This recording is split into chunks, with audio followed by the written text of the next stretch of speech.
I'll start, and I'll ask the question a person, and then feel free to join if you have any insight, any other panelist. So I'd like to start with a question about our last panel back in April, where we basically trying to sum up what was happening till then. We focused a lot on obviously on pandemic and what that means for e-commerce and retail and tech. Now it'd be interesting to look at maybe from April till now, or from the time where we are now. What do you feel like the new trends emerged in retail and e-commerce, or what do you see now really popping up and playing major role in our lives? So I'll give word to Dale. And what do you think? Well, are we talking April this year or April the year before? Are you talking April this year? Because I'm now thinking in terms of pandemic years now. let's say from third lockdown onwards. Oh, from third lockdown, there we go. That makes more sense. I mean, this year has been, last year was obviously crazy. I think the biggest thing is what's happened is obviously the digital transformation is just, the whole pandemic's just sped the whole thing up. I don't think necessarily we've seen loads of new stuff. We've just seen loads of stuff happen that, businesses have had to focus on, thinking, right, especially the bricks and mortar guys that, were thinking about, transforming digitally, had to really focus on it and do it last year. The few things that I've spotted then, say this year, is obviously, I'm not sure if it's a good trend. Well, it's not a good trend. Is obviously the trend in sort of the logistical side of it. Obviously, we all get a little bit focused. The marketing guys get focused on the old customer acquisition, brand development, all that. But one of the sort of worrying trends is obviously the problems that we have, seen in the supply chain. And I'm not just talking, sort of supplying from Asia and all that sort of stuff. I'm also talking about the last mile as well. So, I'm not sure what sort of the Christmas peak period is going to look like with this. When I speak to some of my logistic partners, they're sort of like this, biting their nails and scratching their heads. I think that's kind of a big thing at the moment. I think a lot of retailers, especially the ones we work with, are trying to wrestle with. The second thing I think that's a trend to be mindful of, particularly speaking from a fashion apparel perspective, is the whole sort of like sustainability thing. Is just the spotlight on that has just gotten brighter and brighter and brighter over the last 12 to 24 months. And then I suppose the last sort of little thing I've noticed is a lot of retailers now, you could argue what is a retailer anymore now, but I'm noticing quite a few retailers now are actually trying to set up their own third-party marketplaces. That's a little interesting development I've seen happening over a few times. There's a company at the moment that they're a TV channel, Ideal World, have just launched their own third-party marketplaces. But I didn't realize until recently that places like Harvey Nicks have got their own third-party marketplace as well. So there are three things that I've spotted over the last year. So there you go. There's a positive, a negative, and a neutral trend, if you like. So. Brilliant. No, thank you. I can only emphasize with last mile, especially supply chain issues, and how that sector is still has so much room for improvement. The whole logistics sector, I think it's still in some sort of digital transformation, and there's parts where are moving very sort of heavily and not working as as well as other part of the business or industry. So yeah. Okay, so how about you, Indy? What do you think? Yeah, I echo the ethical shopping, the sustainability and things like that. Eco buying's become a major shopping reason.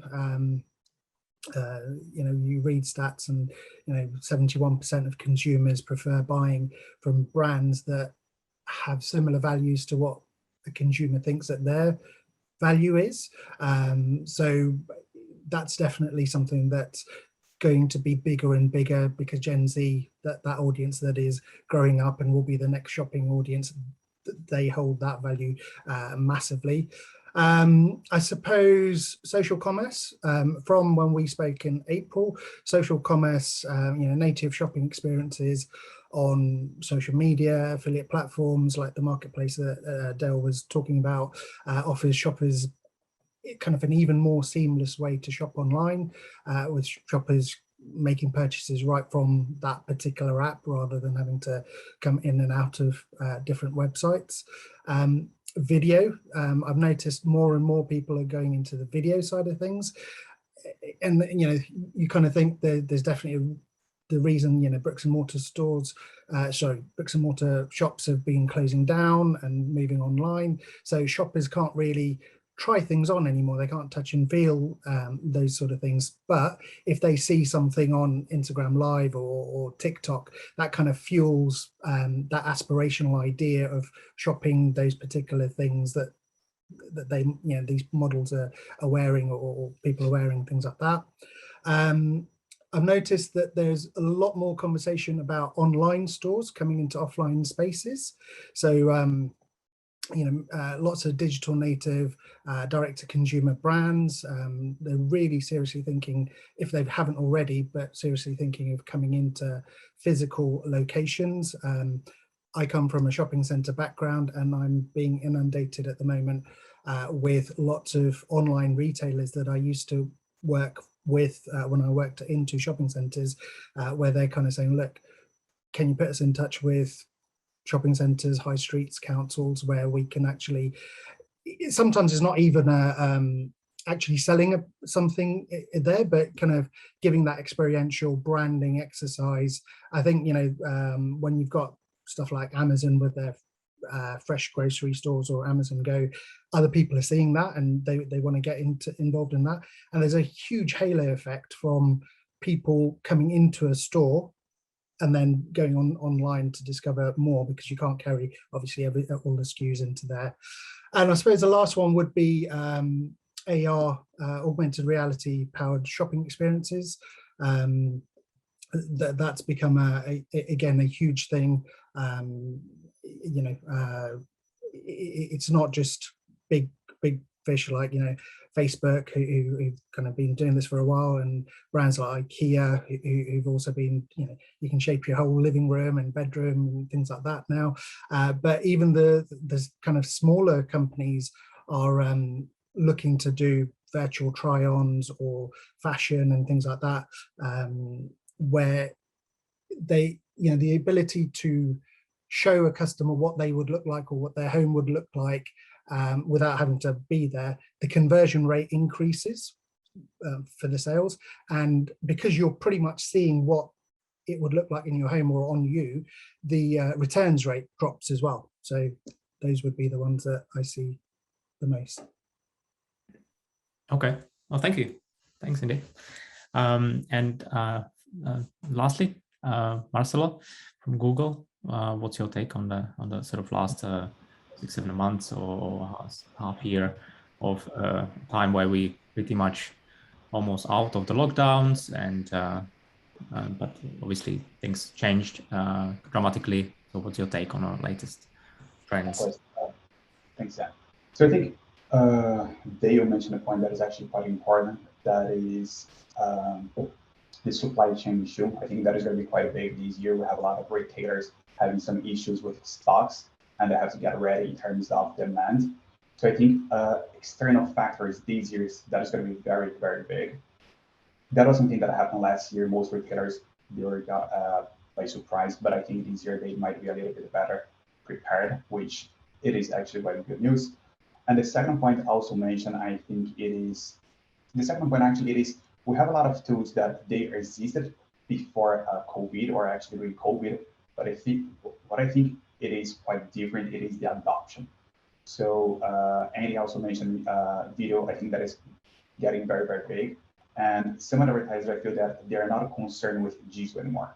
And before COVID, I feel that most of them were concerned with only physical, and now we have e-com taking a lot of space, and now they're not afraid to adopt some products such as video. And now most strategy that I'm seeing that is actually quite successful, it is omnichannel. So we have a retailer going to digital or digital going to retailers. And I think that is very good. I think digital proved to be not only a last click or a first click, but actually playing together with physical stores. And in terms of management as well, as I think that is getting very, very important. A lot of retailers, they're considering not only the privacy point of view in terms of digital is measured, but also in terms of how we attribute value to a click that happened on digital. So to your point, I think it is all the tools or most tools, important tools being used more frequently. Retailers seeing the impact of digital and not leaving this channel now that the lockdown is easing, but actually using these strategies to have a omnichannel approach. I feel that is very, very good. And also the management. Yeah, these are my takes. I think that's a really good point. I think one thing that I think might be helpful for our audience as well is if you guys could potentially give some insight into how people could address these trends. So Dale, something you mentioned was like sustainability. One thing that Fountain are doing is we've started a million tree pledge to try and get other businesses involved in planting trees, in becoming carbon neutral. But how do you see e-commerce and retail businesses utilizing this and adapting to suit this trend that is coming from the audience and from society? How long have you got? To be honest, we just hosted a workshop around sustainability. We had hundreds of people turn up to it, and there was just so many different strains of topic there. Funny enough, I published a poll the other day, like, who's to blame? Is it the brands? Is it the government? Is it consumers?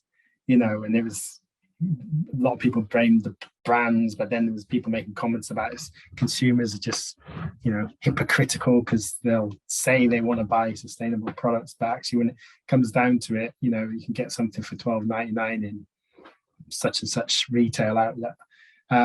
It's such a big topic, David. It's a really difficult thing to sort of like narrow down. I mean, obviously I can only really talk as well from fashion perspective as well. There's so many different things. There's obviously there's a huge thing about textiles and what sort of textiles we should be producing, preferably ones without plastic. Then there's a lot of things to do with returns. Obviously returns, the more returns things go in each way, there's more miles we're clocking at. Then there's obviously the air miles about where we're producing. I'll tell you what thinking about it, what has happened recently is forget what the buzzword is now, nearshoring, isn't it? I think they call it. There has been, again, this is a trend that's been happening for a while actually, but now a lot of brands, especially in the UK now, are trying to source local, and by local that could be either within the sort of Europe, or as many of you may or may not know, there's a lot of stuff now, especially in the fast fashion side of things, believe it or not, that's made in the UK. So that's something that's happened.